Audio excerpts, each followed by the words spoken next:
Welcome back to the Retro Asylum Lockup, where I'm taking a look at Renegade on the Amiga 500. Now this was released quite late, a lot later than the ZX Spectrum, Amstrad and Commodore versions.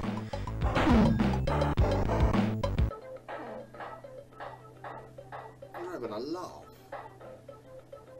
These controls don't even make sense. Right, yeah, I'm really confused. The controls on this, they're terrible. I'm having to push left and hold the fire button down to punch. If you just press the fire button, you do a back kick, and what I was trying to do was, I was trying to do the flying kick, but if you press up in the direction and fire, which was the flying kick move on the 8-bit versions, you punch the floor even if there isn't an enemy underneath you. There you go. Yeah, the controls on this are dire, they really are. The game itself is just so unplayable compared to, say, the Amstrad or the ZX Spectrum version. The arcade game itself isn't the greatest beat 'em up ever. It's a fairly early beat 'em up. But on the home systems, apart from the Commodore 64 version, it was decent, and I really don't understand why Ocean bothered releasing this. I know it was released as a budget title. It was about $7.99 from what I remember, and it was released, I think it was around 1991, because I was still at college at the time. I remember buying it at Walthamstow, Errol's computer store, anyone who remembers that.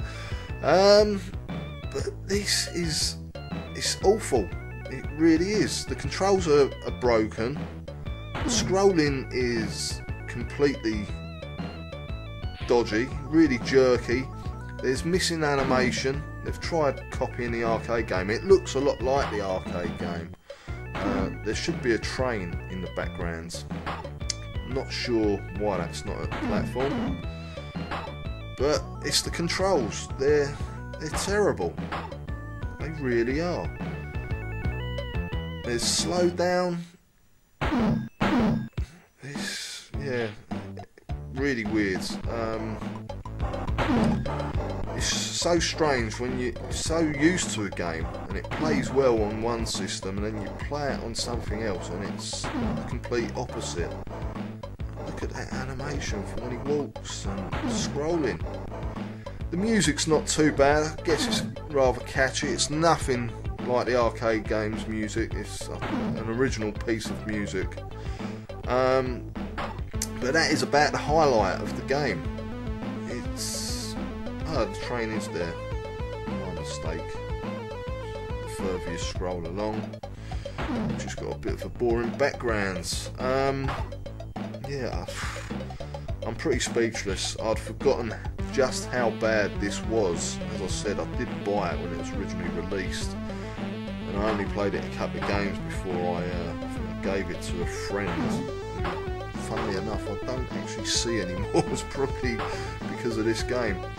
I'm not sure if this was released on the Atari ST as well. I should imagine it was, and if it was, I should imagine it's even worse.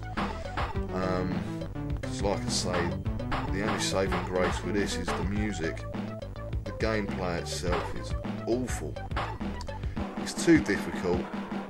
Controls, honestly, you've got to play this to believe how bad the controls are.